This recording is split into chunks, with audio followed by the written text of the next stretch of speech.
Speak bold, give no fuck about the haters.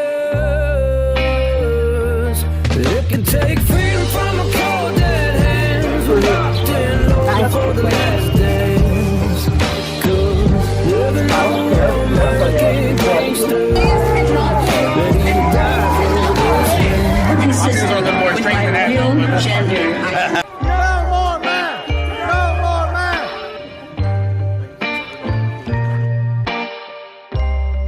Ready to die for this land. Disinformation is everywhere, and it tends to be the people screaming about it the most that are spreading the most of it. We sat down and watched a liberal Democrat give a presentation on how to spot disinformation, and what we saw was hilarious, and we're hoping that you find it just as funny as we do. Now, it's probably not going to be the most family-friendly show. We might have a little bit of language because there's just no way we can describe this without just letting loose and having a little fun. So before we get started, what we want to do is give a special shout out to our sponsors. The first sponsor of the day is Mid-TN Kirby. Kirby has been around and made in America for over 100 years. They make everything from canister vacuum cleaners to shampooers, dog grooming attachments, paint sprayers, and regular vacuum cleaners and shampooers. They have a lifetime factory rebuild agreement, so it should be the last machine you ever buy. And like I said, they're made in America for over 110 years. So it's something that you know you can trust and that will always work when you pull it out of the closet. Certified gold by the Carpet and Rug Institute. Preview one today by clicking on the button at the top of the page. That is midtnkirby.com. Click that button and schedule a time to see one work in your own home. That is midtnkirby.com.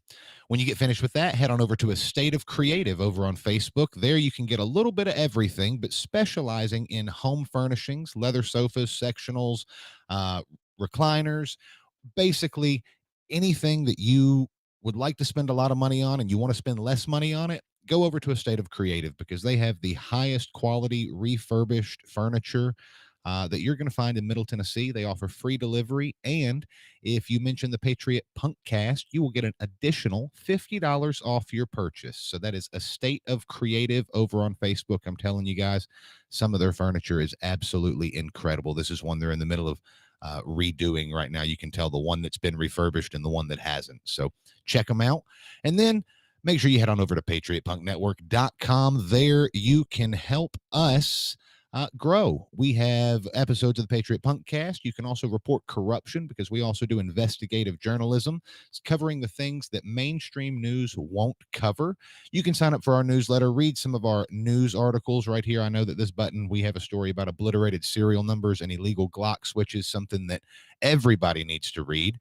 And at the very end, please go click on the support button and help us out. We are actively looking for new sponsors, and we're also starting some members only perks. So if you sign up for a recurring contribution, just $3 a month, can get that started. You will get access to one of our special members only Telegram groups. We've also working on a Patreon and a few other things.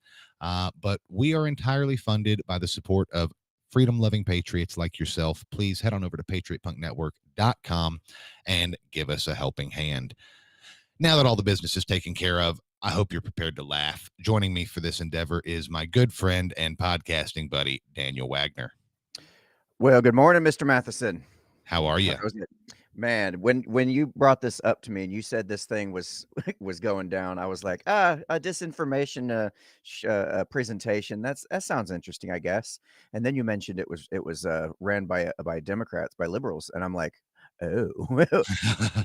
I thought my first thought is, hey, maybe they're becoming self-aware. But yeah, so yeah, let's get into it, man. This is wow. So just while you're pulling it up, just to set the scene, this was in a Tennessee group of Democrats.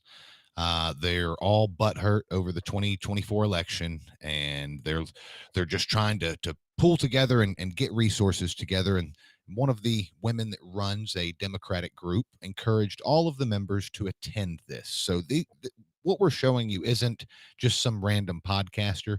This is a major organization ran by or involved with some talent and digital marketing agencies going out and genuinely, I believe, propagandizing their audience.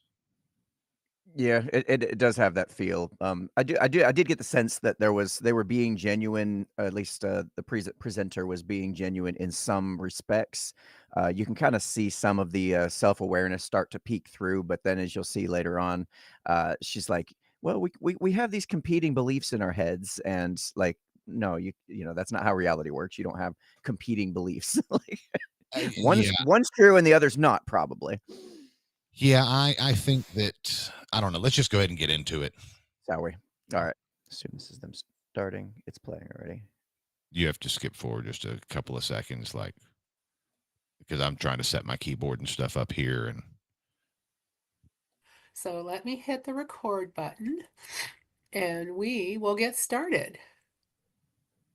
Recording oh in joy. progress. Kelsey, would you like me to spotlight you? Sure. Yeah, that'll show my slides, I think, once I start sharing, right? Perfect. There you are. Great. Good. Hi, Kelsey. Yeah.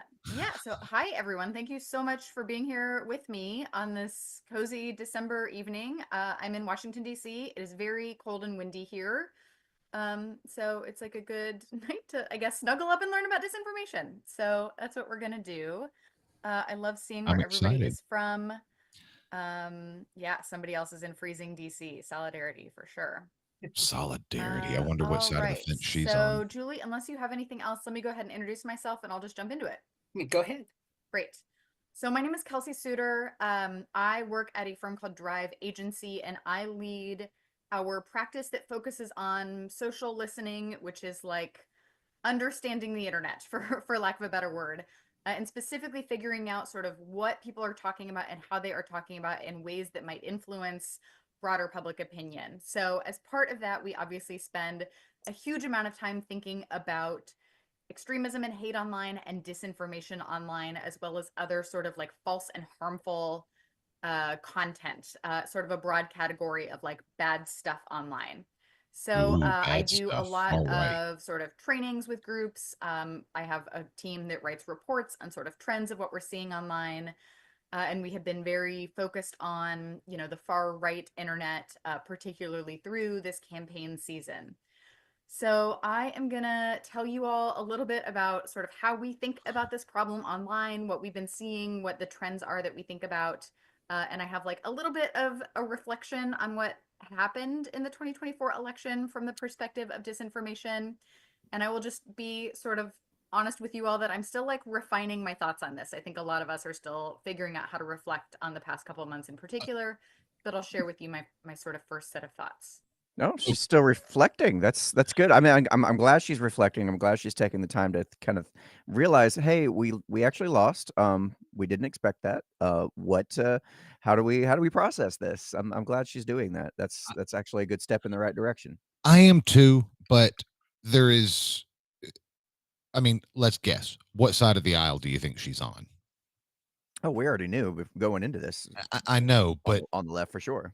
but you would think someone that's trying to, become a beacon of truth in this misinformation battle and disinformation battle would try to come across more balanced. She didn't say we've been looking into all forms of extremism. It's been the far right, the alt right. So yeah. Yeah. I don't get a sense that anybody on the left or the right that are fully on the left or right are necessarily interested in truth as much, because they're just so deep in their own echo chamber that they don't take the time to look at the other side, because the right and the left, they both lie quite a bit in different ways about different things, of course. But most people that I've found that are kind of more in the middle and kind of have views on both sides tend to be more tend to have a little bit more grasp of what's actually real, in my opinion. Is it just me or is her hairline receding? I have no idea. I'm Okay, not sorry. I just, I'm not interested in making fun of all right. Well, her physical appearance. I mean, she's a pretty woman. I wouldn't have no. She is, but she No issue looks with like that. a Karen, not a Kelsey. Okay. Shall we? Yeah. So let's go ahead and jump in. Yes, appreciate everybody using the chat for questions, and we'll have time at the end to gather some of those and talk through them. This will probably take 30-ish minutes to go through, maybe a little bit longer. So we should have plenty I of time did at the end participate for in the discussion. chat. So here's what we're going to talk about. I'm going to do a quick reflection at the top on disinformation in the 2024 election. Then we're going to get into sort of the broader, bigger picture stuff. What is disinformation and what does it look like? How does social media sort of facilitate this problem and make it worse? We're going to talk about what you can do and how you spot this stuff online. We're going to talk about best practices for responding. So not just how do you spot it, but what do you do once you do see this stuff in your own feeds? And then we'll have time for a wrap up. So I'm going to start with my Let's do it. I never imperfect, thought I'd partially hear a formed reflections on the Democrat. Yeah, sorry. I never thought I'd hear a Democrat saying they were going to wrap it up.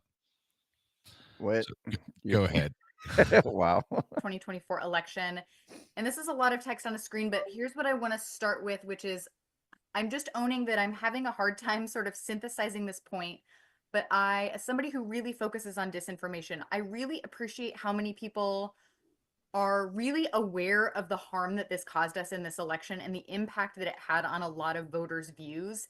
And at the same time, I am concerned by some of the takeaways around disinformation in this election. Translation in general, from what I can tell, is I'm very disappointed and I'm very, very shocked at the amount of information that was out there that changed people's minds away from my current viewpoint. Therefore, it was disinformation. Yeah, and notice she said she spends a lot of time in disinformation. I'm excited to hear from such an expert. I'm sure we're going to learn something.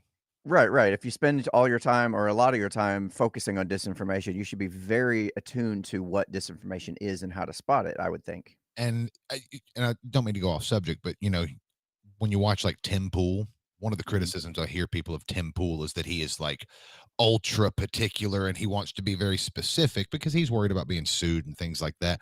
You would think someone that points out something about disinformation would choose the types of words they use and the bias in their language a little better. But Yeah, right off the bat, I can already tell this is disinformation in and of itself. Maybe even malinformation, as she gets into later on, because she's not coming at this from an unbiased viewpoint. If I'm putting this together, and if it is a standalone episode of something that's a disinformation guide, where I'm trying to educate people on spotting disinformation, you will come away at the end of that not knowing what side of the political aisle I lean on. That's how well written it will be. That's how well focused it will be, because I don't want my personal bias to interfere with the education I'm trying to deliver. Otherwise, we're just doing propaganda. yeah, well, I think she's going to go into the definition of all those here in just a minute. All right. I have seen some takes that are basically like, well, voters just didn't understand their choices, and that's why we got the outcome we did. Or voters didn't really, they just didn't get it. They didn't know the truth. And I think there's an implication in that we can't trust voters to make decisions that I think is really worrying. And so somehow we have to be able to talk about this problem online without reinforcing this idea that voters are incapable of making informed choices, even though we know they are being disinformed. So I'm just going to say at the top, this is a needle to thread, and we have to hold some competing ideas. Okay. What she just said there is we have to find a way to convey the message. I'm going to translate. We have to find a way to convey the message that it's not the voters' fault, even though we all know that the voters are, it's their fault. That's what she just said. Yeah. Almost a victim blaming style sentence there. Yes, they realize that it's not a popular position to insult the people whose votes you need, especially when you just lost the popular vote. So they're like, okay, we can't take the insult approach anymore. We have to take the I feel so sorry for you because you've been disinformed. So right. Yeah. Ideas in our heads. So the way I've been talking about this is just to think about like what is true and what is not true about the role of disinformation this year. So here are some things that are true. Okay. There is a far-right media ecosystem. So this is what's true. Automatically, a far-right media ecosystem. Right off the bat, far-right is not a well-defined truth statement. That is an opinion, honestly. I mean, I don't... in the last few years, so many people have been labeled far right that as to say that it's kind of lost its meaning. I don't think anybody necessarily identifies themselves as far right. So it's just become a label that have been attached to people that we disagree with. And Well, right off the bat, the first words that came out of the truth side of this is already not true. not only that, it's even if it is true in her belief, even if she thinks this, there's no effort to try to be balanced. There's not she could have worded this in a way that was like, there is a massive media ecosystem out there spreading lies and disinformation, both on the left and on the right. And at that point, she stands a chance of bridging the gap. But it seems like all she's wanting to do is talk to her echo chamber. Right. That is very active and very large. It has been aggressively feeding Americans and voters, and frankly, anybody on the internet, a number of just outright lies across a bunch of issues. That is true. It was also true this year that a lot of those lies were focused specifically on scapegoating and blaming marginalized communities and trying to blame them for the country's economic pain. So we saw that particularly with immigrants, and we saw that particularly with LGBTQ community and specifically trans people. Also not true. It has those things weren't tied together. Yeah, Those and things, yeah. I, If you ask anybody on the right, those things were not tied together. The people on the right in general were not saying, "Hey, we need to marginalize trans people because of our economy's bad because I want to buy cheaper toilet paper." yeah, and Like, it was, hey, we don't have a whole lot of jobs, and you're importing a bunch of people from over there, and it's causing there to be a lot more unemployed people in this area. yeah, That was how it was affecting. our housing market's skyrocketing, and you're bringing in more demand for that housing.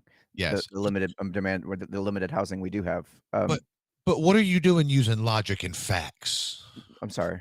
Let's give her a chance. Maybe she will redeem herself. Yes. But others as well. Communities of color of all sorts. It is also true. Oh, sorry.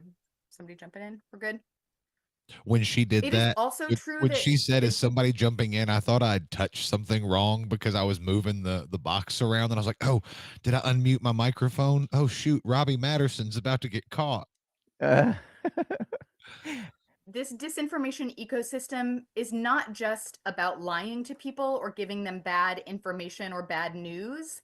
It is offering people a worldview, a culture, and an identity. And so we'll talk about this, but the problem is bigger than just individual lies.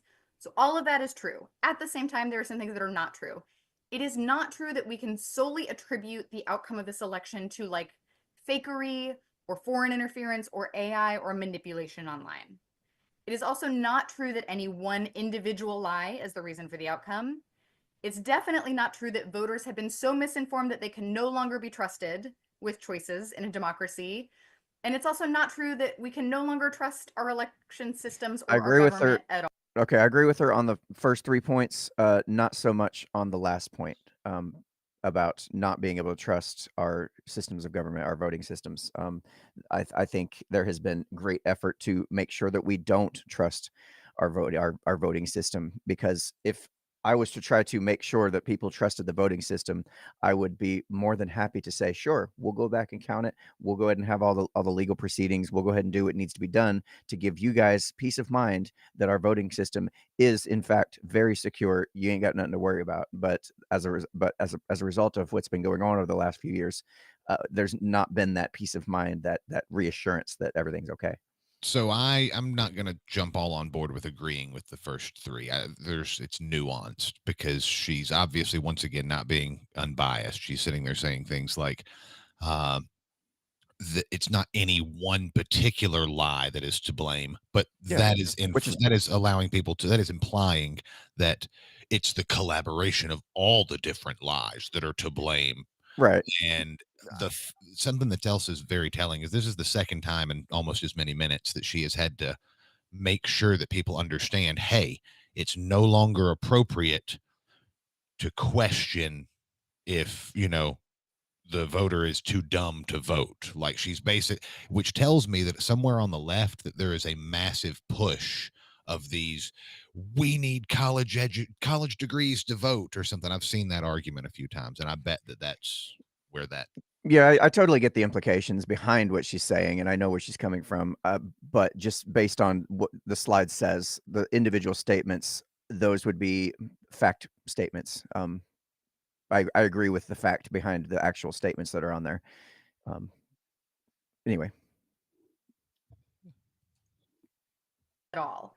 So somehow we need to find the reality that sort of encompasses all of these things, even when it seems conflicting. So I just want to start with this as like the thing I am really, really grappling with right now as somebody who does this for a living, and I just want to throw it out there in hopes that you all will grapple with it with me. Another thing we saw, in the weeks leading up to the election, we were really focused on election-specific disinformation. And we were mostly focusing on this on the right. So we were really focused on these very loud claims that there was going to be voter fraud, specifically this idea that there were going to be non-citizens voting in large numbers in this election. I will just say it is You so like her weird how the day qualifier after there? those. yeah, weird. No. The qualifier where she said there's going to be immigrants voting in large numbers. Like she had to add the qualifier of in large Oh yeah, numbers so that I didn't she catch could. that. Yes. That's good. That's good. The election, those claims just disappeared online. Nobody's worried about that anymore. It's funny how that happens. Yeah, that's also not true. People are still very much worried about it. 100%. Yes. It's gonna be. Yeah. It's only people like Joe Rogan who are like, hey, look, he's almost just making a joke, but yeah. We also saw on the right, what did happen was a lot of folks reiterating claims of fraud in 2020. So to me, that just reinforces this idea that when an election doesn't go bad actors' way, they're going to claim it was fraud. And so they were just basically saying, well, this election was fine, but we still know 2020 was fraudulent. And then we did. No, that's not true either. We've constantly heard the phrase "too big to rig," basically encouraging Republican voters to get out and vote to the point where no matter what they do, they're not going to be able to rig it to the point that it's going to steal it again. So Yeah. And play that last like 10 seconds again, real quick.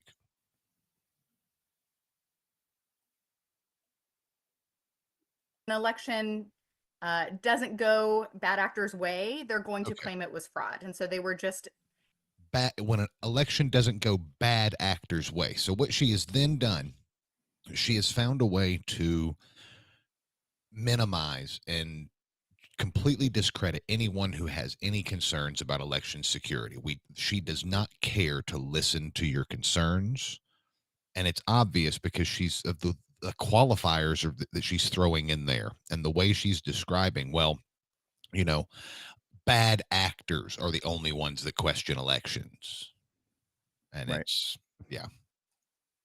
basically saying, well, this election was fine, but we still know 2020 was fraudulent. And then we did see specific claims related to specific local races.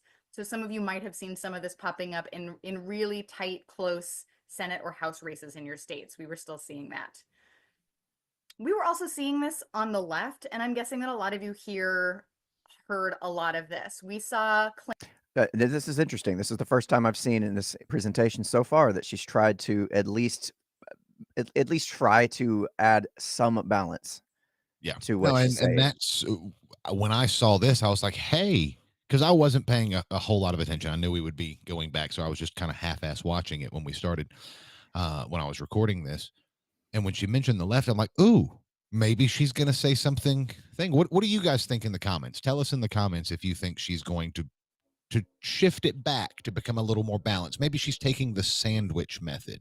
Well, here's the problem with this is that actually makes it worse because now we know that she at least has the wherewithal to attempt to be balanced. We know she has the ability and the mindset to be able to do it. She just chose not to in this case. Now, I can understand being so deep and propagandized in your own bullshit that you only can see it through one lens, and that would have shown up through the entire thing being just an attack on the right or the far right or whatever.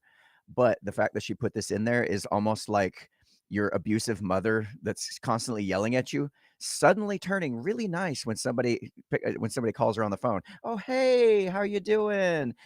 Showing that she has the ability to be nice. She just chooses not to be. And that she understands that it's not appropriate to act that way in all circumstances. Right. So claims from progressives that we could not trust the outcome of this election. A lot of this was claiming that Elon Musk himself, or that he had interfered, or that he had used his Starlink satellites to manipulate voting machines. I did hear There's this that. letter I did too. circulating that makes claims about bullet votes, which are votes where somebody votes for the top of the ticket and leaves the rest of it blank.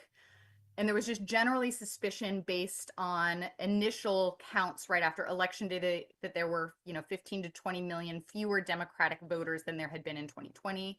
That point, I will say specifically, that number is no longer accurate. A lot of that is because so many votes had not been counted because they were still being counted and processed, particularly around absentee and mail votes, which tend to be more big D Democratic.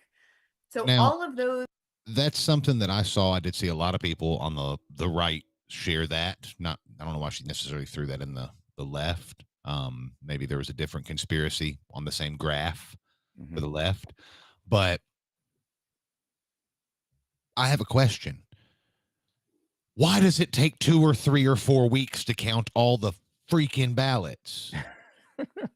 I mean, In the most advanced country in the world, technologically speaking, man, that's anyone who doesn't say that's mad sus, bro, is cheating. I'm sorry. If you can't even admit that it is sketchy, then you're a part of the problem. So right. All of these claims have been debunked. None of these are true. So I just want to reinforce that, we are now in this position where there's just a lot of stuff online, and it can be really hard to not buy into things, especially when it's reinforcing something that we really want to be true. I'm happy to send as a follow-up links to like more information or fact checks if that is helpful. But just saying, it was interesting to me to see that this was no longer a purely partisan issue. We saw this crossing the aisle and coming from both sides. And here's my last sort of reflection slide before we move on. I sort of made this point on the first slide, but I want to reinforce it, that we are here to talk about disinformation, but like disinformation is in some ways not the entirety of the problem we should be thinking about. There is. Oh no, I was just wanting everyone to see how big my eyes are getting when she goes through this part. This whole entire far right online ecosystem, again, it is very big, it is very loud, it is very powerful. A lot of what circulates in that ecosystem are lies, are things that are provably false, but not all of it. It is not entirely disinformation. There's a lot of content on there that is, content that we might enjoy watching. A lot of it focuses on people's individual stories, their life experiences, their values, their worldviews. And it's hard in the work that I do. I don't want to lump all of that stuff into disinformation when it's not, but it is also conveying a worldview that sort of opens people up maybe to a more conspiratorial or hateful mindset. And Okay, she just said, now listen, there's going to be people tell you about like personal experiences and and these stories, and it might not be false, but it opens people up to a false, to maybe believing a false narrative. And she's telling you to discredit that information too and to not listen to it. She is basically telling you to close all the blinds in your house and close the curtains and lock the door and put a towel under the crack so that no light gets in. This is, I feel like she's got like Stockholm syndrome with the Democrat Party. And we have to be careful about the way we talk about that. It's also true that these far right voices are varied. There are a lot of different types of messengers. Sorry. At the first bullet point here, she says the far right media is big, loud, and powerful. And I don't know. She's almost done with the slide. Has she defined what far right media is? Has she maybe given us some examples of what she means by that? Like there's so much missing from this. She's not defining her terms and giving us a nice category to work with and something solid to hold on to. And I think that makes it a lot more difficult to critique this as well, because it leaves it open to the interpretation of the viewer as to what she might mean by what she's saying. I just feel like, because there were genuinely, and this is the scary part, we had an episode on AI a couple weeks ago, and the amount of older people that sometimes get duped by this. The person that shared this isn't a spring chicken, the way that I found this out. And I saw their name in the group chat when I was joining, so I know that they were watching it. That person is literally taking this as though it's an educational, like, a 1 hour college course on how to spot disinformation. And they are going to leave this way worse off than when they went into it. Yeah, this is damaging. This is damaging. And they are showing up everywhere. This is not just a Facebook problem or a Twitter problem. It is, anyone who's spent time on Discord will be getting far right. Discord is far right, guys. Discord is far right. Discord. Oh my God. You have to put your pronouns in when you sign up for a profile. Discord is about as left. It's almost as left as Reddit. Reddit is probably the most far they bring left. up Reddit here in a minute. Okay. Right, sort of, propaganda and messaging. Podcasts are a huge dissemination channel. There are these very far right TV news stations. So this is like a very robust ecosystem. Jesus Christ. There's a lot of money in. What far right television stations are we talking about? I mean, The Blaze, I think they technically have TV, but MSNBC, anybody? CNN, NBC, ABC, CBS. I can keep going. In this, a lot of these companies are profitable. They have figured out how to make money for what they are doing, which a lot of mainstream media outlets are really struggling with. A lot of it is pure grifting. People are selling you, solutions to perceived problems, whether that's sort of vitamin supplements. Ironic as yes, ironic as yes. Oh God. Thank you. Please sell us your perceived supplements, or click the link in my bio and pay for my toolkit or my online course. There's a lot of sort of grifting, and there are also a lot of just like dark money donors. That's not grift. That's not what grifting is. Now, wait. I have a question while we're on this subject. Okay, I need to bring my screen share up. Okay, because I want to. She is hosting this for the Red Wine and Blue podcast. Okay, so I went to the Red Wine and Blue podcast last night, and while she's talking about mis and dis and all this stuff, information, they have an entire section of their website on Project 2025, and it takes about 4 sentences before they blame it all on Trump, and that it's something basically saying that they do identify that it's his supporters' plan, but they say he's going to implement it. So while they're talking about grifting for donations, they've got a shop and a donate button up here too. So I guess they are also grifters. Oh, these Red Wine and Blue grifters. Yes. Oh my God. This is so, we have barely even started this thing. This is ridiculous. Oh my God. Anyway, let's continue, shall we? Who are supporting this stuff behind the scenes. And the last thing I'm thinking about going into next year is that social media is kind of splintering, and we've been seeing this for a while. But more and more, I think we're moving to a place, particularly as Twitter becomes less of people's go-to source of like breaking news and information. That's not true. Yeah. People are trying to figure out where they can go online to sort of find their people. And so we're seeing the rise of some of these smaller networks like Blue Sky or Mastodon or Threads. Wait. Okay. Mastodon has been around for a long time. People tried to go over to it. It is a hot mess. Blue Sky is a Twitter copycat that is not very well. It's decently well designed, but it's just a left-wing echo chamber. 100%. You will get kicked off just for like using the wrong pronouns. It's worse than old Twitter. Yeah, and when she says splintering, what she means is the left is disappearing into its own echo chamber. That's really all that's happening. So you need to find out what echo chamber is right for you. Love it. Reddit, is, continuing to be, it's not hugely popular, but like continues to be very active. And so you might find in the next year that you're kind of tired of the big mainstream platforms where you have historically spent a lot of time, and there might be other smaller platforms that start to grow. And that means people are not all going to be in one place online anymore. We're all going to be spending time on different platforms, and that has pros and cons. Translation: if you don't like people not believing every single thing you post about and not everyone agreeing with you, find a different social media app. That's right. That's Yeah. right. And what is she talking about? Reddit is not that popular. Reddit is huge. And did you know Reddit's been huge. Reddit hasn't gotten smaller. and the fact that she said, it's not very popular, but it's still very busy. Yeah. She is talking out of But her it does mean that, ass. for progressive messengers, we're going to have to figure out how to have voices in all those spaces as well. Okay, so that's sort of my reflecting back on this year. I'm gonna step into sort of big picture. Okay, I'm willing to give her a small pass because she just said that was all just her reflecting in the past. That was not necessarily her, her factual course she's trying to give us. That was just her reflecting. That was her opinion. So I'll give her a Wait a little minute. pass on that. Wait part. a minute. She just named a whole bunch of social media platforms. She lied about Twitter not being, it's a far right echo chamber, whereas the numbers came out like 2 weeks ago that it is the most representative of the actual demographic of America.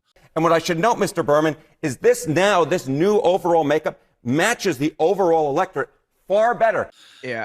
But then she decided to list off Mastodon, Threads, Blue Sky, Reddit, and Discord, and talks about the far right, how the left needs to have an influence on those sites. Excuse me, ma'am, that is all that is on those sites. But I'm saying is maybe she's about to get into the real facts, the unbiased stuff. That part was just her opinions, and that's cool. We disagree on some stuff. That's cool. So let's see. Sure. Stay tuned. What do we know about how all of this problem works? So I'm going to talk about what disinformation is and what it looks like generally. Starting with some definitions. I've already used the word disinformation a bunch of times. What am I talking about here? Some people might already know the difference between mis and disinformation. Some people use them interchangeably, but they are different. And the difference has to do with intent. Misinformation is information that is false, but it is shared without intent to do harm. You maybe are passing on information that you assumed is true, even though it is not true, or you are otherwise sort of not intending to mislead anybody. Disinformation has that intent. So how do we feel about that definition so far? So here's my issue is she's saying that you believed it to be true, so you shared it. It's an accident. That's just misinformation. Well, how do you know that person's intent? Did you ask them, or are you inferring their intent? And now you're just making another assumption about the intent. The fact of the matter is, misinformation is information that is wrong. That would be the easiest explanation. If you want to start breaking it down into then you were relying on being able to identify the publisher's intent every time, and you're not going to be able to do that. You're just going to be assuming shit. Yeah, So, that's one of my main notes for this entire thing is there's a whole lot of mind reading going on. So pay attention to that moving forward. She is a liberal white woman, so she probably can read minds or think she can. Oh yeah, that's true. Intent to harm. It is when somebody is knowingly spreading false information in order to cause harm. So all of us here have probably been misinformers at some point. Hold on, I just caught something. Mm-hmm. You are knowingly spreading misinformation to cause harm. So the fact that she knows she's full of shit like a Christmas turkey during this presentation, as long as her intent isn't to cause harm, it's not disinformation. Am I understanding her definition correctly? Definitionally speaking, by her definition, she would be spreading misinformation today. Well, but Han, so what if her intention is to spread the misinformation, but she's doing it to cause good because she thinks if she can convince people to believe that Orange Man is bad, then the world will get better. So there's no definition. There's not. The way she worded that, the disinformation intent, if the intent is positive, it's only disinformation if it has a negative intent. So if, I just caught it. And since I can't read minds because I'm a white male, I couldn't tell if she's lying to us or not. So I don't know what her intent is unless she specifically says it. And even if she does say it, I don't know. I don't know. I hadn't assumed that nobody here has been a disinformer at some point. So that okay. Now that is that's a hell of a statement to make. I'm just gonna assume nobody here is a disinformer because you all are here. You all kind of agree with me anyway. So, yeah, sure. Well, Maybe you guys have spread misinformation, but no, certainly no. none of us are disinformers. Here it is. Okay, she understands. It's kind of. Have you ever heard the joke about the serial killer? The guy's driving down the interstate, picks up a hitchhiker, and the hitchhiker says, "Man, I really appreciate you picking me up. Weren't you worried I was a serial killer?" And the driver looks at him and says, "No, it's statistically improbable for two of us to be in the same car." Right. Well, she knows that she's disinforming people, so she's like, statistically, it's probably unlikely that there's more than one of us here. That's a big difference. Uh, Malinformation is another term that gets thrown around, and sometimes you'll see these all lumped together as MDM for mis, dis, and malinformation. Malinformation is a narrower term, and it refers to information that is true. It is like real information or data, but it is the way it is shared that causes harm. So malinformation Okay. is the Again, we're dealing with the intent, and now the medium of sharing, or again, the intent behind sharing it. And I just want to take a vote. Can we please find at least one other type of disinformation so that the initials can be MDMA? that would be great. That would be great. Uh, you got to get your definitions right. Yeah. term And for like somebody. the fact that it doesn't have to be false. So if someone says something, what they've done here is they've given people a toolkit to discredit anything that does not agree with their ideological beliefs. If it's, well, they're trying to ruin your worldview, so their intent is bad, so it's disinformation. And well, it's true information, but they were mean with the way they did it, or they did it to embarrass you, so it's malinformation. Well, you as a salesman know that this is a technique called talking past the sale. Yes. This is already assuming the information's false. Now we just have to define what type of false it is. Is this person intending to harm? Is this person just not know and they're just spreading disinformation, or misinformation? This is talking past the sale. I'm really curious at this point in the video, if you're watching, do you think that she is just so ideologically blinded by all the fake news and propaganda that she's been exposed to? Do you think there's some malicious intent to this? Do you think maybe she struggles from time to time, trying to find a way to balance it? I'm just curious your thoughts on Miss Karen or Kelsey or whoever the lady is. Somebody's private data being leaked, doxing, embarrassing emails or photos being leaked. Some people will use it to refer to real photos or images that are taken out of context and shared that way. But the falseness is not the harm when it comes to malinformation. So these are some specific terms, but also I often just use this word propaganda because it's a bigger, all-encompassing term. And all of us know what this is. This is just information that is meant to persuade an audience. It is biased or one-sided information. The specific stuff you're saying might technically be true or false, but all of it is meant to reinforce a specific belief or worldview. Kind of like this her entire presentation. Yeah. Yeah. Oh my God. Water finds its lowest point, right, Daniel? That's right. That's right. So propaganda is sort of a bigger overarching term. And the reason I like that is because it captures this idea of disinformation on a spectrum. When we only use the word disinformation, we're only talking about things that are provably, factually false, and that misses a lot of what we actually see online. So disinformation, it falls on the spectrum of falseness. It is not always the case that everything is sort of fact-checkably false. And in fact, it is often the case that the stuff that we see online that is more like misleading or twisted or has some grain of truth to it, that often is the most harmful because it is more believable. It feels closer to the truth. You're more likely to fall for it and to adopt it as a belief. So I like this graphic from... I'm just astounded. Do not believe what your eyes see. Do not believe a thing. Just listen to the narrative and toe the line. An organization that no longer exists, which is really sad, called First Draft, but they have a lot of good resources online.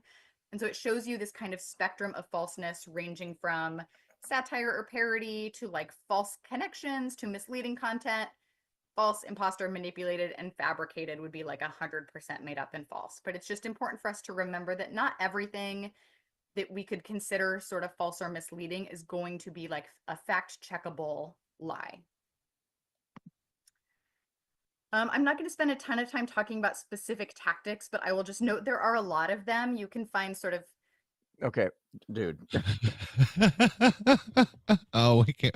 Bad actors. Hold on. We gotta. No, hold on. No, hold on. She Mm. said, "I'm not going to spend a lot of time talking about specific tactics." Now, if it was me putting together an unbiased disinformation guide, I would make sure to spend a lot of time, probably the most time, on specific tactics, so that people can recognize the tactics when they see them, so that they can maybe trigger something in their head to go, "Oh, this might be misinformation I'm seeing here." Yeah, and look at some of these lists. We're gonna have to go, I think, full screen for so we can read them all. But algorithmic manipulation. Yeah, who's doing that? Yeah, and then On the individual user level, who's doing that? closed conversation spaces. You mean like all Echo these Zoom chamber. calls that we've been having to hop into and blocking people from the other side? Okay, Yeah, memes and echo chambers. visuals, Mhm. AI and deep fakes, and lifestyle content. Bad actors make lifestyle content because that makes sense. Fuck. you know, case studies online of hundreds and hundreds of very specific tactics that bad actors will use to manipulate online conversation, to make their messages seem louder than they are. A few things that we focus on a lot in my work. One is algorithmic manipulation. Anything to manipulate the algorithms that decide what to show you online. And we'll talk more about algorithms in a minute. So this is things like, artificially inflating somebody's follower count. I love that she said, "This is something I deal with all the time in my work," and then she's like, things like, like, you would think if this was something you dealt with on the day-to-day basis, you would be able to speak definitively on it, and you'd be like, "Yeah, this is the things that I deal with daily. These are the things. These are the specific examples." Yeah. But she had to, like, like she was searching for, like, what are you doing? Now, What are you doing? one thing, and I just thought about this. Probably should have brought this up at the beginning of the episode, but better late than never.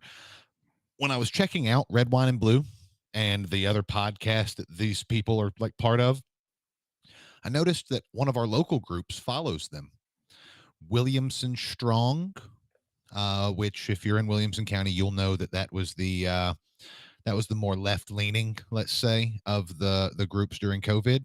Mhm. And it's no surprise that groups like that are listening to this kind of content. That fully explains. So before you discredit this as, oh, well, this is a Washington, D.C. liberal, there were probably a dozen people from Tennessee on this Zoom call that we were in, not counting me and Daniel. By using like bots or fake accounts so that their messages, get bumped up in the priority list because it looks like it's a big account with a lot of followers. Or sometimes bots or fake accounts, or sometimes even real accounts, will all coordinate the use of a specific hashtag so they can get that hashtag trending so that their posts are more prominent. All of those are examples of algorithmic manipulation. Another thing we have continued to see is stuff showing up in closed private conversation spaces. So this was a huge deal in 2020. We saw this happening a lot in Facebook groups where we would see these hyper-political, far right groups. Wow, can you add more adjectives?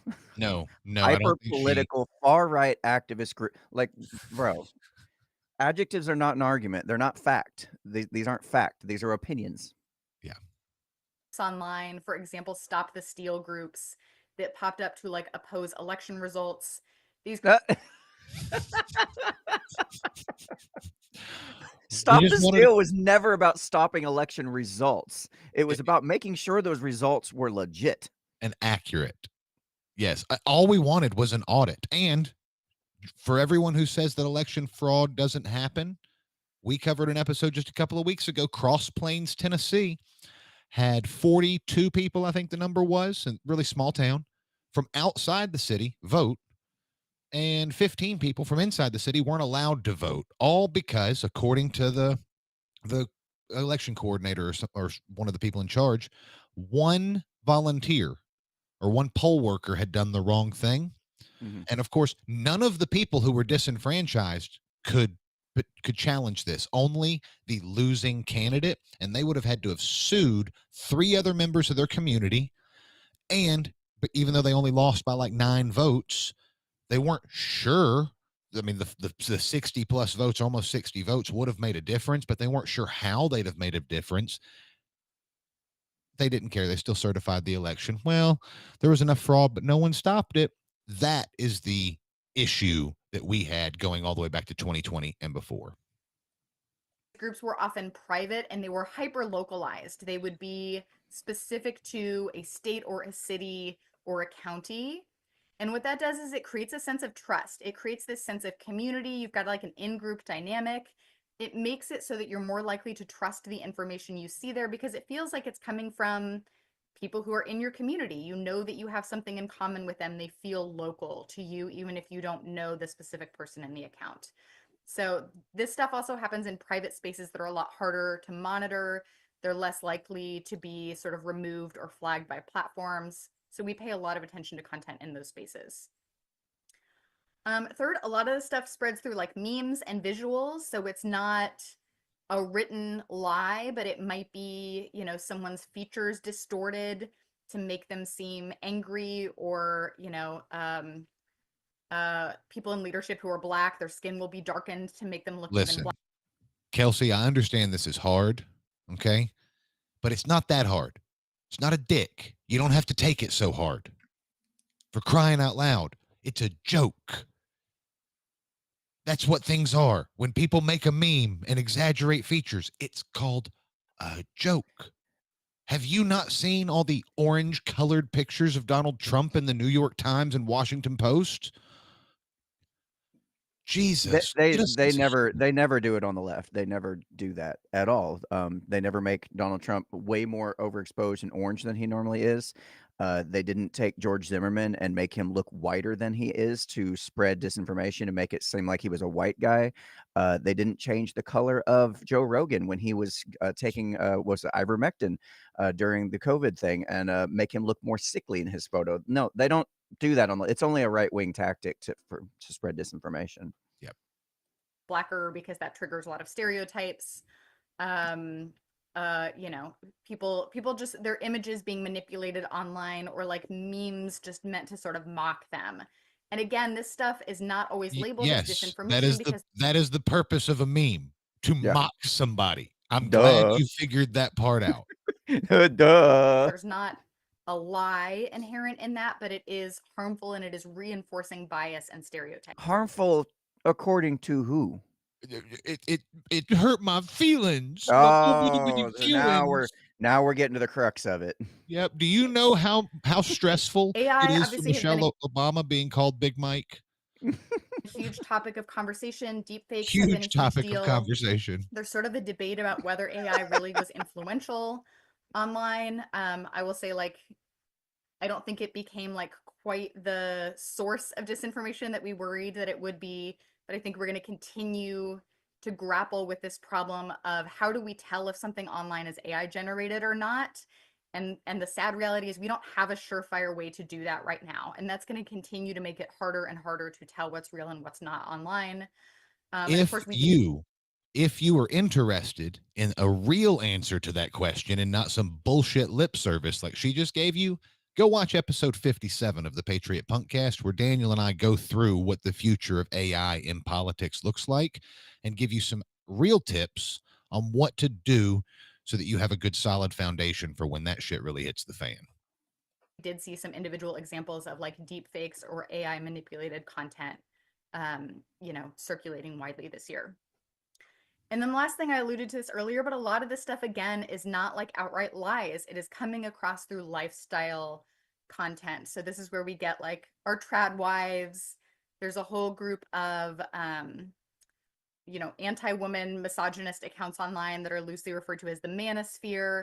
And these are people who are talking about fitness and exercise, nutrition, how to feed your kids. Just please laugh out loud with us, guys. Now, she's just demonized traditional wives, trad wives. She's Mhm. demonized people that work out. Mhm. It's no wonder most of the liberals look like one of the members of the Teletubbies, because that's the only people that are accepted This into is their ideology. this is so precious. So precious. How to take care of your family, what your life should look like, how to educate your kids or Oh, your family. man. And again, there's nothing inherently false in that. This is just how people choose to live your life. But a lot of it is, again, set up. Why would she use the word "there's nothing inherently false about that" rather than "there's nothing inherently wrong with that"? Like, And then she goes into, but it's set up to, yes, these people who have decided to become trad wives or weightlifters or something like that, they all went down that path with this evil, sinister plan for a long con of a decade after they decided to choose that lifestyle. They were going to create a social media page just to disinform the poor innocent I'm liberal. a poor lefty. Oh, Daniel. We good? Yep. Okay. So I'm a poor liberal. I'm really overweight. My doctor just told me I'm about to lose, I could lose my life if I continue down this pathway. But now that I've seen this disinformation guide here, I'm really concerned that if I go onto YouTube and I look up weight loss videos and good healthy eating style, I'm concerned I'll be start down that alt-right pipeline, and I'm gonna like totally like lose myself in the middle of this. Like, You what do I do? What do I That is do? exactly what is going to happen, sir. We cannot let you do that. If you start watching self-help videos on the internet, you will immediately begin to turn orange. You will become a Nazi, and then you will Mhm. try to take over the United States Capitol. No. Sorry, doc, I gotta keep gaining the weight.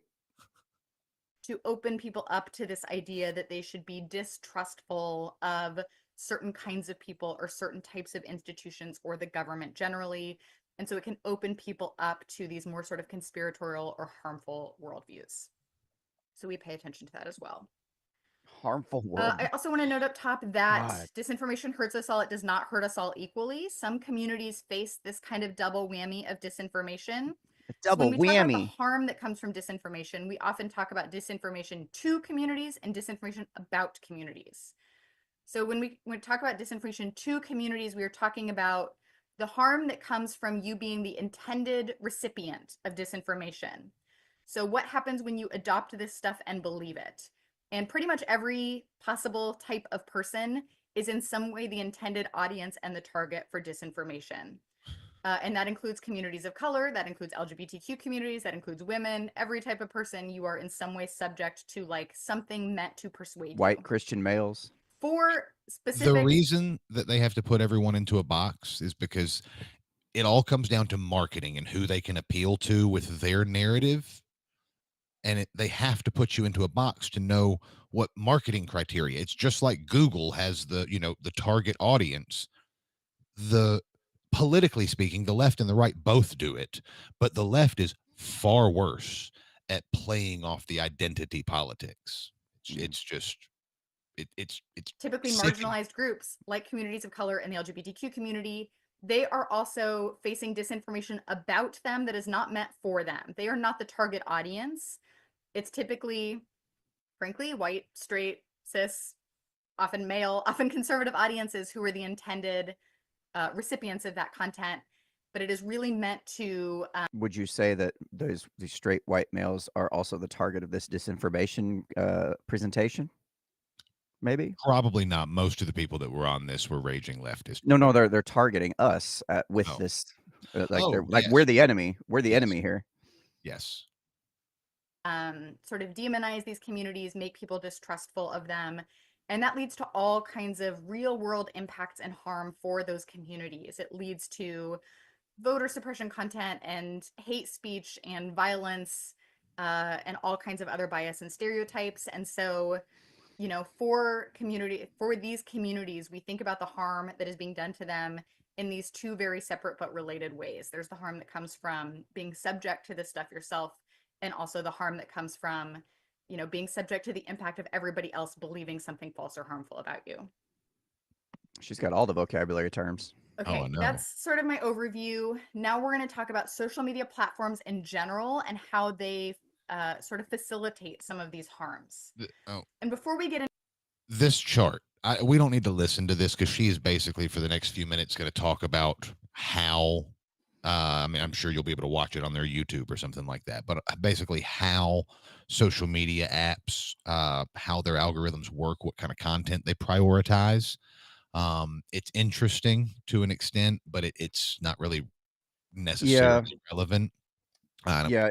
In a disinformation, yeah, we could skip quite a bit of this because it But was just basically she spent the next few minutes just defining what social media is. And like, I don't need to know in a disinformation guide what social media is. It's a waste of my time, honestly. yeah, and then like looking at this map right here or this chart, it's going through which social media platforms are Americans using. TikTok is obviously the one with like the biggest jump, but she then starts talking about how far right X is and or Twitter or whatever you want to call it, and it's just more of the same insulting everything. So Right. let's see. So go ahead and skip through that till we get something else on the screen. sorry, never ever use Twitter. So when we say watching us, learning what we click on, the life, it is important to remember that that is very true. Only about a fifth of Americans are spending any amount of time on Twitter. All right, so that's the platforms that people are using. Let's talk about how these platforms work and make their money. So social media platforms are not charging us like a fee to use their platforms for the most part, right? We get to use them for free. And the reason that works for them is because we are the product that they are selling. So they use their platforms to understand what we are interested in, what we spend time on, what we watch, what we click on. Okay, this is a very important point to remember. This is a point I think you and I both agree with, that these social Yes. media platforms, if we're not paying for it, we are the product. Like our data, our information, our interaction, all that stuff feeds these social media sites, and that makes us the product that, yeah. So Yes, and that I want to be clear, we 100% agree on that avenue. yeah, so And definitely Kelsey, keep that in mind for later. yeah, there we go. And that behavioral and user data about us is the thing that makes them money. So one, it allows them to figure out how to get us to spend more time on the platform because that's a source of money. And two, that data is sellable. They can sell that to outside groups and advertisers who can then pay to, advertise to us based on what they know about what we like and what we're. Yeah, we got all this. So I want you to notice at the bottom down here, if I can get it to stop. Anyway, you can't see it with the player in the bottom of it, but there's that one of the cited sources that is used down the bottom is the Washington Post. Just Well, that's probably because she and one of the other founders have co-written articles for the Washington Post. yeah. Just Washington Post has not been at all an unbiased source of news. Dare I say they've been a very big source of dis, and maybe even malinformation. We're interested in and how we operate online. This whole business model has a name. It is called surveillance capitalism. So this idea that these platforms are kind of tracking us, watching us, learning about us, and then that data is the thing that holds value. So it's a little bit scary. And even though many of us know this about social media, it still feels this sort of like ominous thing in the background. We'll talk later about how I want to reframe that idea as like, I think there's something empowering about the idea that we have something valuable in the way we interact online and the way that we use social media, that is an inherently valuable thing. And I think we can reframe the way we think about that. So the way, if you are a social media Do we need to platform cover all and this? your goal is to get people to spend more time and to click on, it is not uncommon. A lot of heat for the way they had handled political content, and data showed that it just led to a lot of people fighting with each other about politics on Facebook. It just created a lot of anger on the platform.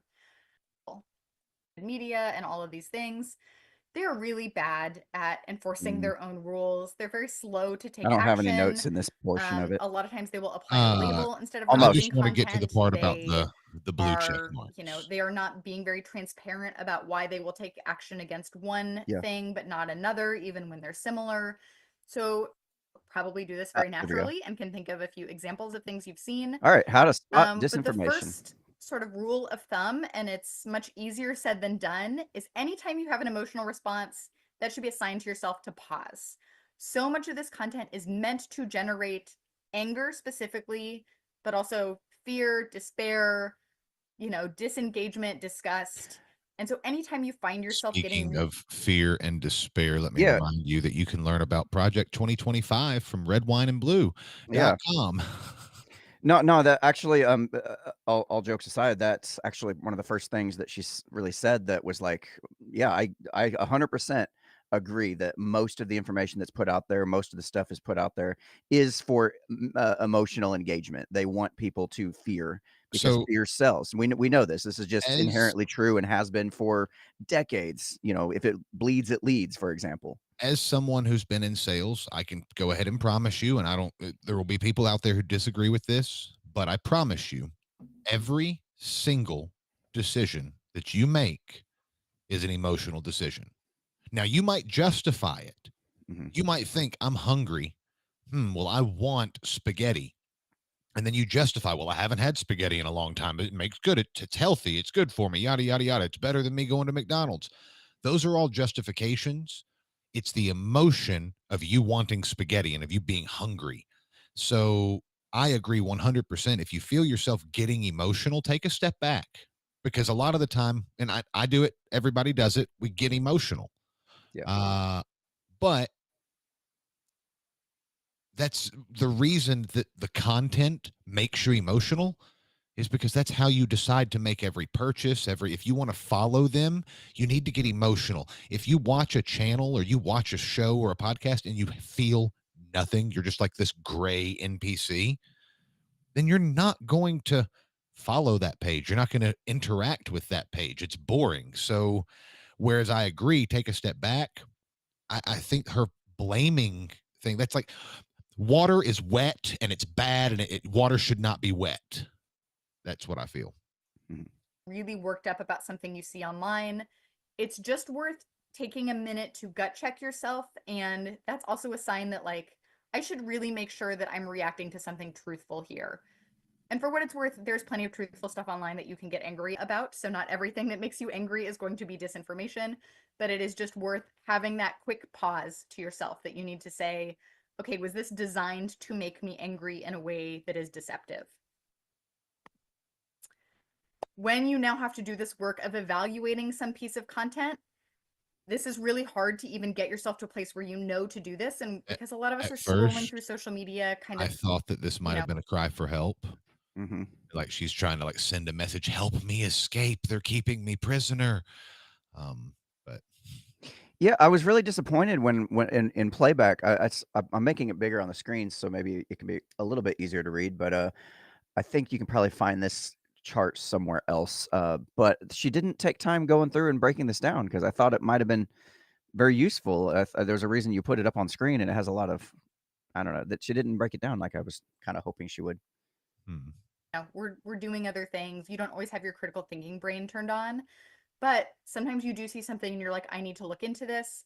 I will share this as a follow-up, but this is a really helpful graphic from the museum of ways to evaluate information. So what should I be looking for? Okay, so just real quick, for those who can't read it, go ahead and put it back on full screen here.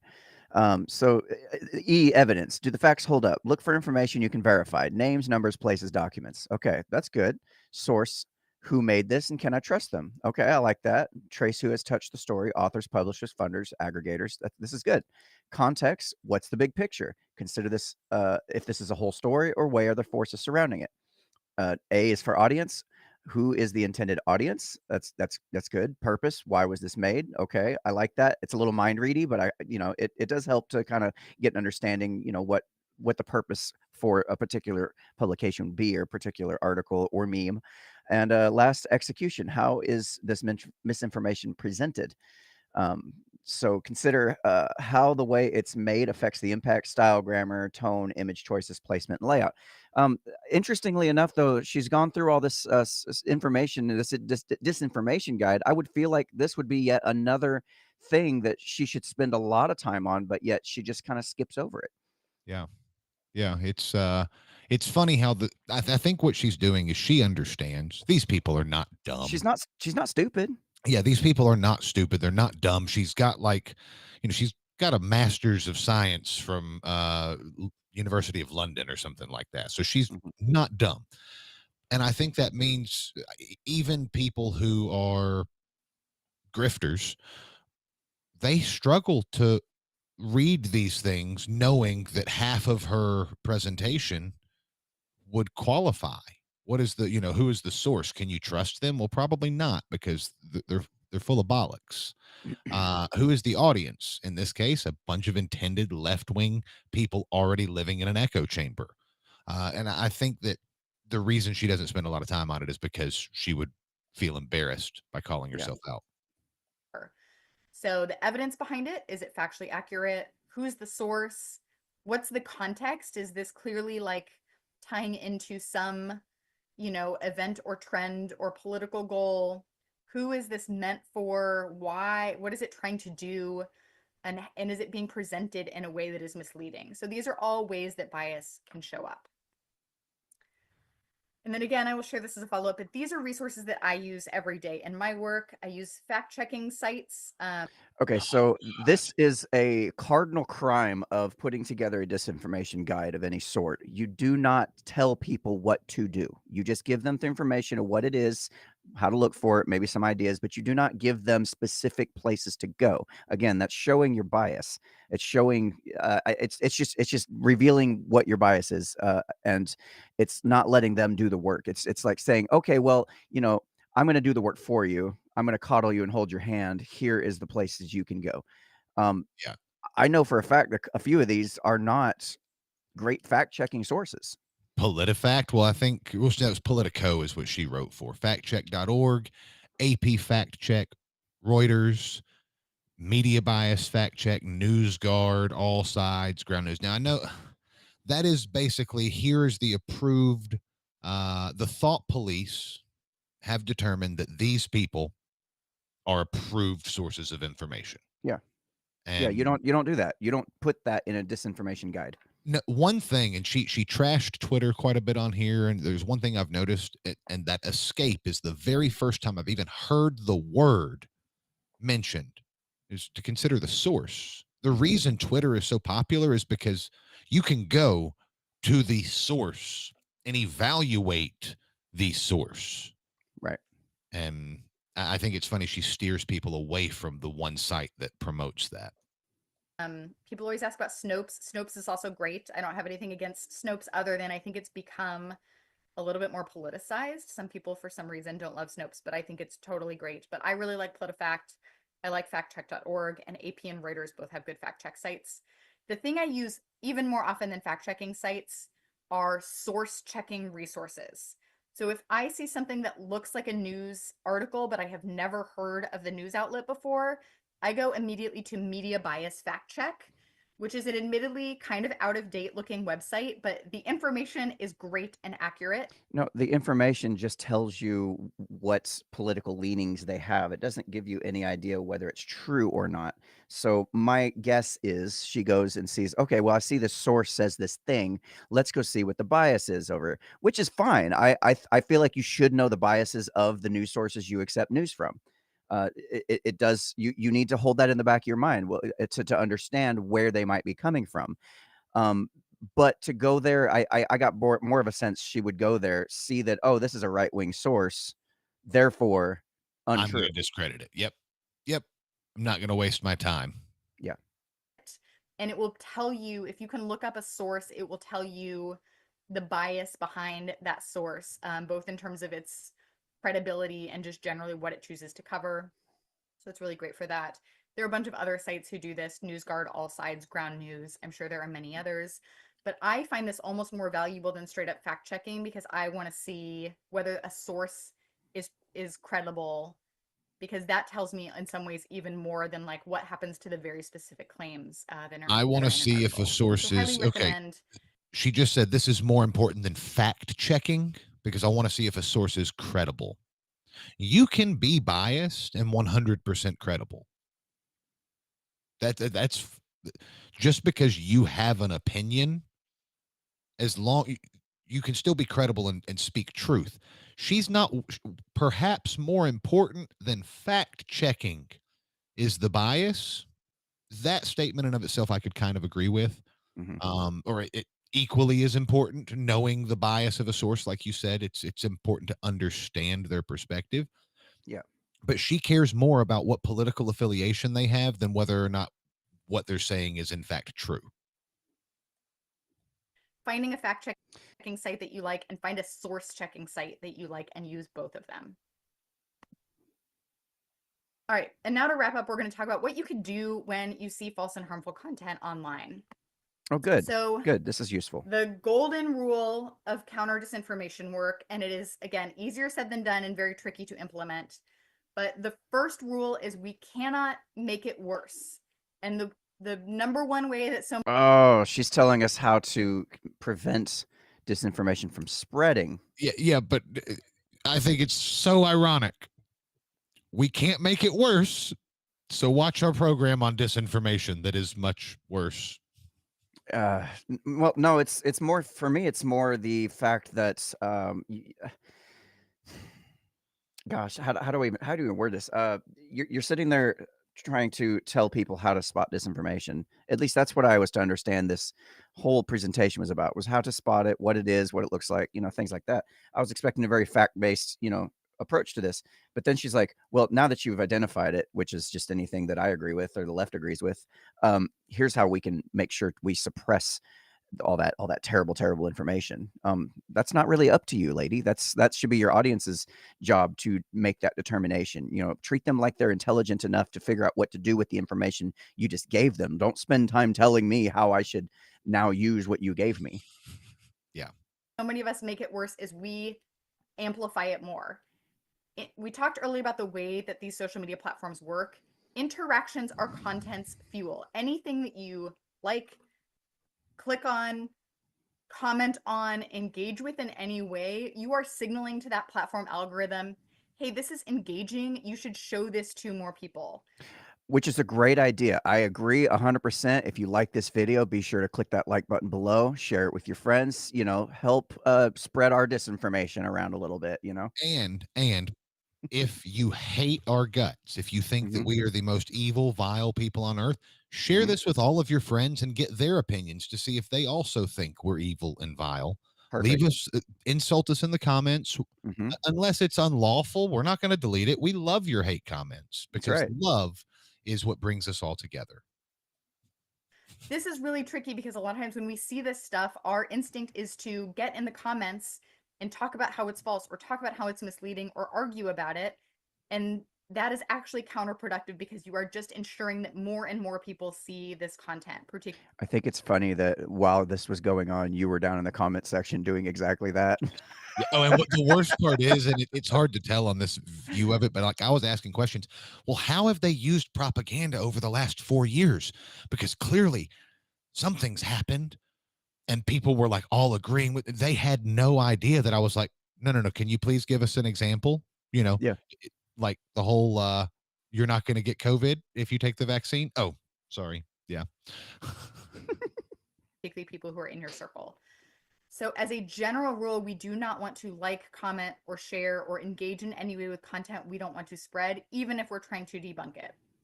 So big picture, our goal is to reward the content you do want to spread.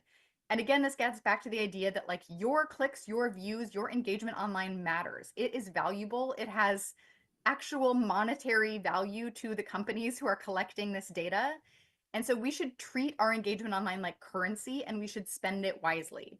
Okay, that's one of the notes that I did have. And this is actually a really good idea. I like this. I like the idea of imagining that every interaction is me spending money or me it's my currency. It's how I signal to the world what I value. That in itself is a really good idea. I wish she would take that idea and build on that more, but I don't think that's going to happen. I feel like a more appropriate name for this presentation, now that we're pretty much, we're getting through it, should have been, how to create your own echo chamber with the disinformation diva, rather than how to spot disinformation, because genuinely, when you look at the steps she's giving you, she's telling you to splinter off into smaller groups. She's telling you to use the source's political opinion to discredit them, and that could be more important than the actual factual nature of their statements.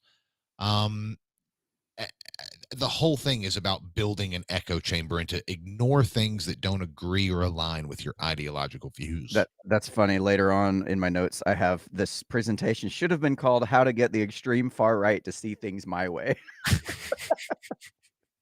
We both came up with alternate titles because clearly the title was wrong. I think it was clickbaity. Yes, completely. Maybe even misinformation. Oh yeah, it was So definitely. anytime you're engaging online, you should really think about, all of your clicks are like worth, sort of like a fake little gold coin. And are you giving your gold coins out in a way that is benefiting the content you most want to spread? So big picture, the goal is reward the stuff you do want to share and spread. When you are responding to somebody, whether that in whatever form, sometimes you might see something online and you might try to like DM somebody. Maybe you've seen something and you want to write your own post about it, instead of engaging with somebody else's. Whatever this looks like, you might decide, I need to say something about this. I highly recommend a truth sandwich format for responding to disinformation. This was created by a linguist named George Lakoff, who is wonderful. This specific model has been tweaked a little bit by a group at Indivisible called the Truth Brigade, who I work with and help sort of write these sandwiches when they do them. And the idea here is that our brains remember what we hear first and most often. So in messaging, that is so sexist that this group and these professors, they contact their local female friend to help them with a sandwich. I mean, that's nice. Although I do actually like the sandwich method in general when you're trying to address a topic. I will say that the sandwich method does tend to get better results, but I just think it's like, how tone deaf is she? She's literally making sandwiches. I've heard this in regards to delivering bad news or criticism and things like that, but this is the first I've heard in this presentation. Is the first I've heard about it, about delivering truth to people. I'm not really sure why that would. I don't know. I think it's more of, I heard it that like sandwiches, whenever you have confrontation, you should try to find something that's like less confrontational, something that you can agree on. Then you add the conflict into it, and then you try to end on a positive note. I think that's more the concept. Okay. You should start and end with what you want to be your most memorable, the stuff that people really walk away with. And then you can do your debunking, disrupting in the middle, because that's not really the piece you want to be the most memorable. Why? So you should start and end with some sort of that I disagree with. message. You absolutely want the mind-changing, the correction part of the sandwich to be the most memorable. You just don't want it to be your first impression or the thought that they are left with, like the vibe or the feeling, because then it's negative. But that is the most important part of the sandwich, is the meat. As a woman, you should know that, Kelsey. Jesus Christ. Now that was sexist. Good. You misogynist dick. Gotta get those hate shares somehow. I heard that. Messaging, do your debunking in the middle. So the way we always do this is we always start with some sort of common ground. You want to establish yourself as a trusted messenger, and that means. Can we point out how bored the person, bring it back on full screen there. Can we point out how bored that middle person on the side looks in this presentation? Oh my God. Yes. Just, like everybody's just like, looks like they're sleeping. And then, but can we see the black box right underneath Miss Suter? Robbie Matherson. Yes. Matterson. Wonderful. Because it's wonderful. What's Matterson. Okay, I just got one more thing to say about this truth sandwich thing, and then we can go to the next slide. But in general, what I'm finding with this particular approach is it's a very feminine approach to dealing with things. It's how women tend to deal with each other, because men are very much direct. They're like, hey, just get to the damn point. Tell me what you need to tell me. Let's get it out of the way. I might be a little upset and butthurt about it for a minute, but I'll get over it. It's fine. Yeah. Everything about this truth sandwich in terms of delivering a debunk of sorts is a very feminine approach. Not to say there's anything wrong with it necessarily. It's just, it doesn't work for all audiences in general. This is more of a, it's more of a solution that would work for trying to ease your female opponent into, maybe being able to even hear the debunk. New It name. doesn't work on men as well. Passive aggressive echo chambers for dummies. That should Okay. have been the title. Yep. I'll take it. All right, let's go to the All right. next You slide need here. to say to your what is the playbook in this? Do I have any reason to not trust it?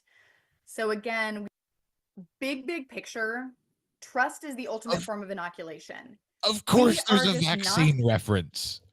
Of course, there's a vaccine reference. Truth is the form of inoculation. Just sorry. Not Yeah. okay. Yeah. Vocabulary. I got you. Going to like fact check our way out of this problem of disinformation. The issue is actually not like getting more truth out there. The problem is in building more trust. And that is because we tend to determine truth based on who we trust. There is too much information on the internet. Okay, now that is really good point. We definitely need to be able to trust the people we're getting our information from. One thing that I mentioned later in my notes, but I'll just go ahead and mention it now, is that she never, as far as I remember, she never mentioned reputation or integrity at all. This is the closest she came to mentioning that, but that's very important when you're listening to news sources and you're so I listen to a lot of podcasts. Thing is, I will drop a podcast so fast if I find that they've been intentionally lying to me. Sometimes they get things wrong. We all do, but it's the ones that can go back and go, hey, by the way, I was wrong about that, and here's the update. That's wonderful. That helps me build trust with the person I'm listening to. Now, notice I didn't mention specific ones. I just mentioned that these are some things that you can do to help you figure out who you maybe should be listening to, because I know we don't have time to go through all of the stories all the time to figure out all the details, all the facts. It's just too much damn work. So we have to rely on those information sources that tell us kind of what's going on in the world, Yep. And that's something that we talked about big in that AI, because as she mentions, as AI and deepfakes come out and become more of an issue, your level of trust with your local sources, the people producing and putting out the videos and the evidence that you are expected to believe, right? It's that level of trust that is going to make or break politics in the next 10 years. So for most people to be accurately sorting through what is real and what is not. And so the shortcut our brains take is we say, do I trust where I have seen this? Do I have any reason to not trust it? So again, we really want to think about trust as the ultimate goal of all of our work online and in messaging and all the work we do. This, trust can be reinforced in a lot of ways. Anytime you make people feel listened to or understood, you connect with them, you feel relatable. Getting people to engage their critical thinking brains is a way to promote trust. Repetition, if people have heard a message often enough, they will come to trust it because it's familiar to them. All of these are ways to reinforce trust. The other thing I will say is that this is the reason that this kind of like grassrootsy activist volunteer work is so important, is because you all are trusted messengers in your communities, in your networks, in a way that the big, loud, elite voices are not. And so that's why groups like Red, Wine, and Blue are so important and helpful, because you all are trusted messengers. And so we need you all to be using the fact that you have built up trust with people as a way to spread the truth, because just getting the truth out there from messengers who people don't know or aren't sure about is not going to do it. And then my last slide before we wrap up is, sometimes we get to a place where we are having to have these hard conversations. The holidays are a time where this happens for a lot of us. There are a lot of really helpful sort of guides out there for how to do this. I think Red, Wine, and Blue even has one of these, but here are my tips. One is always be civil. It's just never worth getting into an argument or getting heated. One, because it's not good for you to sort of get upset about something, but also, again, like trust is at the root of this. So you might not be able to change somebody's mind, but if you can leave them with the feeling that they have been understood or heard or listened to, you're going to be able to continue to have a conversation and a relationship with them, and that is going to do more good in the long term. Okay, that's just pretty basic relationship 101. That's I mean it's good information, but I don't know that it necessarily plays a part in this particular, or needs to be in this particular presentation. yeah. again, emphasizing this importance of finding common ground. This can feel so hard with people who have a totally different worldview from us, but it is anytime you're having one of these hard conversations, keep coming back to the little tiny slivers of common ground you can find. We all care about our kids. We all care about our families. We all want safe communities, whatever that looks like. Emphasize that over and over again, because it is going to keep it from being an argument where nobody's listening to each other, and it's going to open your audience or your other person up to a productive conversation. We talked about logic corrections and fact corrections. Sometimes you have to do a bit of both, but again, particularly online, we've all seen this where people are like sharing their articles back and forth and nobody's reading them, and like just giving people like links to information is not going to do it.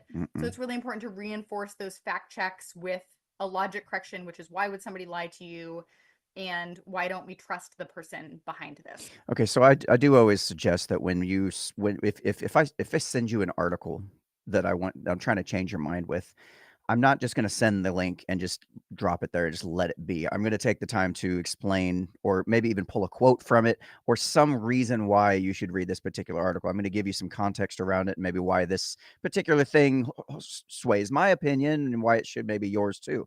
But just Sometimes when people try to dispute facts, like or something like, I think of like the Snopes article mhm. where he did not call Yeah, Nazis good people or whatever it or is. find people. Yeah, yeah. Yeah, so I think sometimes just posting that kind of a link, but if there's any nuance whatsoever, or if it's not the entire main purpose of the article.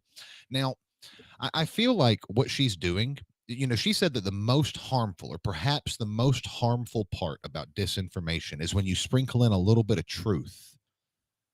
And I feel like these last slides, like some of the basic, more generic advice, is her sprinkling in a little bit of truth so that she can convince you to drop all of your other, to stop listening to outside information and echo chamber down to their level. And the reason I say I believe that is because, and I want to bring this screen up real quick. I don't know if we can both bring it up at the same time. Here's an article. You can go to Miss Suter's LinkedIn page, and she has some of the publications that she's done. She's with Drive Agency now, but before that, her and there's a Christy something. Christy Lowe and Kelsey Suter. Yeah, they both work for the same company. The trouble with referendums. And this is referring to Brexit and the popular vote that they wanted to all move out. And the theme of the article is that democracy is really, really good when the good guys win, but it's really, really bad when the wrong people win.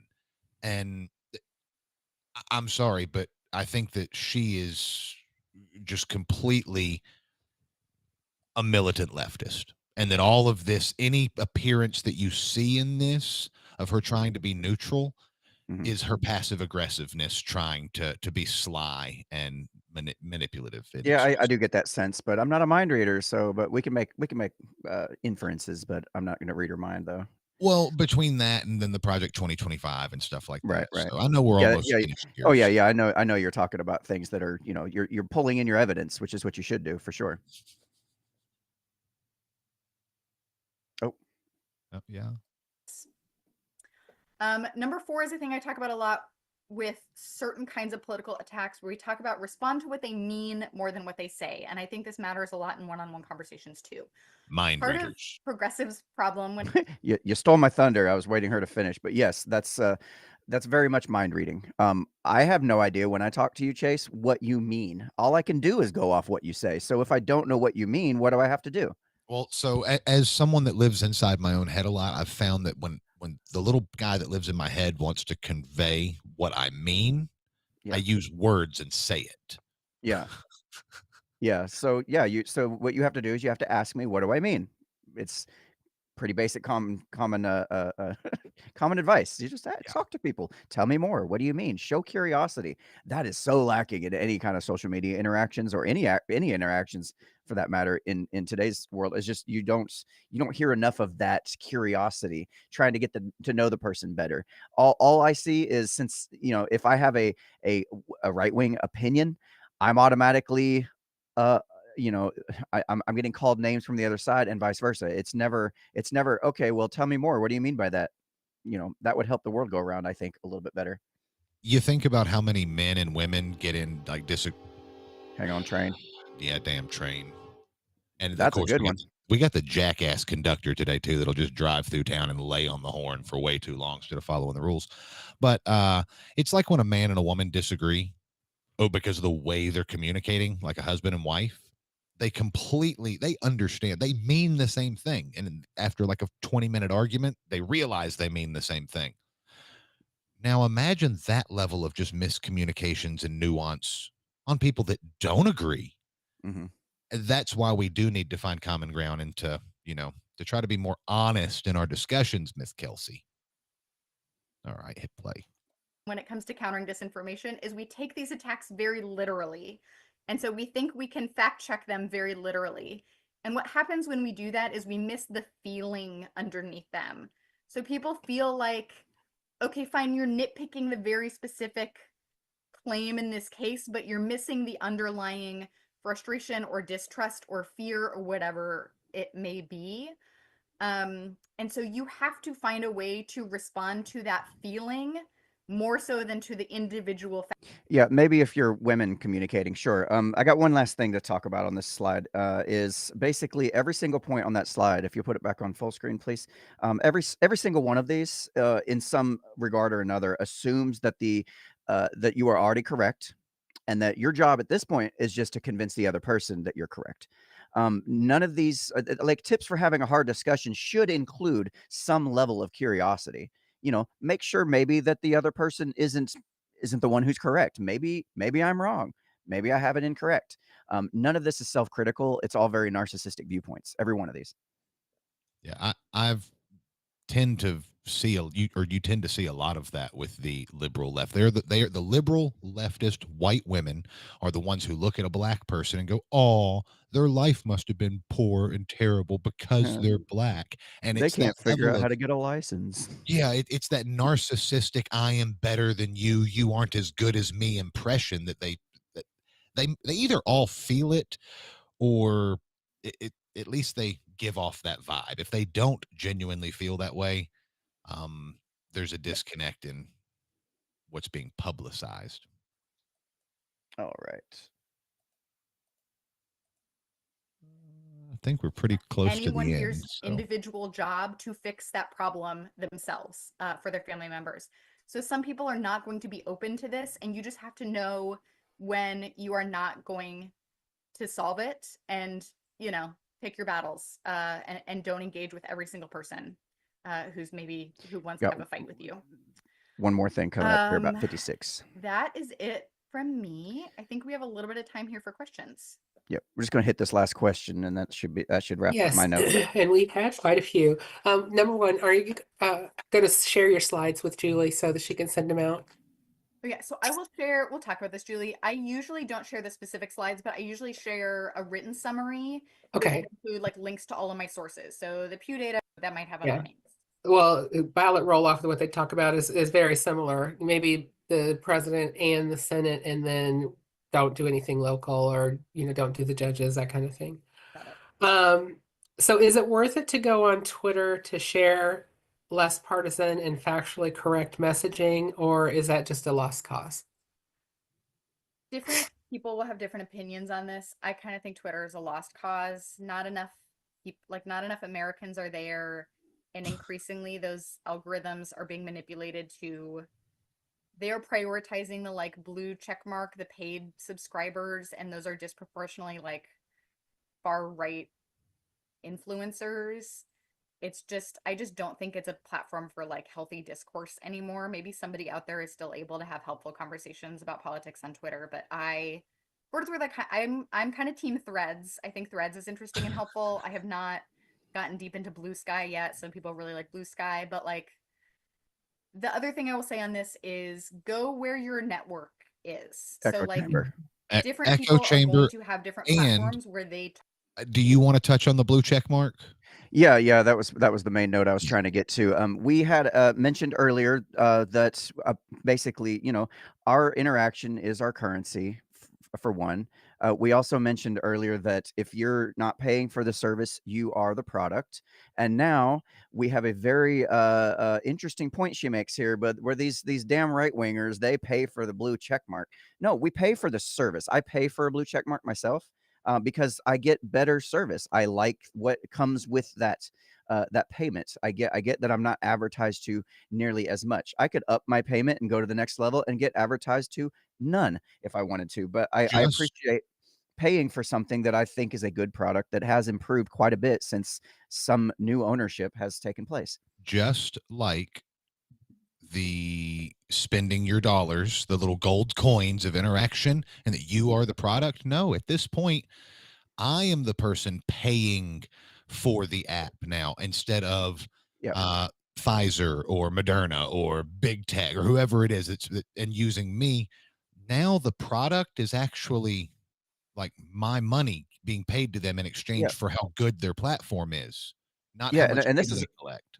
this is a little bit deeper, but this is something you also have to consider in your news sources too. If you're getting your news for free, who's the product? You're the product. They're advertising to you. They're trying to get you. Their job is to deliver your eyes to advertisers in whichever way, shape, or form that is. So if you're getting your news for free, you might consider that as a very important detail in determining the truth or falsehood of what they're saying. Yeah. Yeah, no, that's a very good point. I think So it turns that's out right. this group does a shitload of events. They've got something on book banning going on tonight, which will be before this video is actually published live. I'm going to try to make it to that if I can to find out what they're spreading about book banning. But there were several hundred people on that call. This isn't a small organization. It's obviously nationwide. There's a lot of money involved in it. And I think it's important for us to understand the echo chamber that these other people live in, because I do see the same thing happen to folks on the right is they start blocking people who don't agree with everything they say. Yep. And before long, you wind up being a Kelsey Suter, Yep. just with a different 100%. color hat on. So that's all I've got for notes. That's all I got for this. So yeah. Yeah. What I want to do right before we wrap up is I do want to just remind everybody to go over to the head over and support some of our sponsors. midtandkirby.com. There you can take a quick preview of the new Avalier Platinum, which we don't even have pictures of it up because it's so new. And you can also get payments put off until probably tax time. Then check out A State of Creative. They've got a whole bunch of new stuff they've posted in the last week. Use Patriot Punkcast promo code to get $50 off and support the Patriot Punk Network over at patriotpunknetwork.com. Read about our news stories, watch videos, watch previous episodes, all that fun stuff. Guys, Daniel, where can people find you? If you could find me on any social media platform at Unframe of Mind, and yeah, that's X is probably my primary platform for the naughty stuff you can't put on the other social medias. But yeah, in general, you can find me on all social media platforms at Unframe of Mind. That's fantastic. And if you want to follow me on X, I'm at Real Patriot Punk. Everywhere else, it's Patriot Punk Network. You can also find all of our socials on the website, patriotpunknetwork.com. And guys, it has been real fun. But this episode has been filled with an awful lot of bollocks. And until next time, never mind that bollocks and watch the Patriot Punkcast.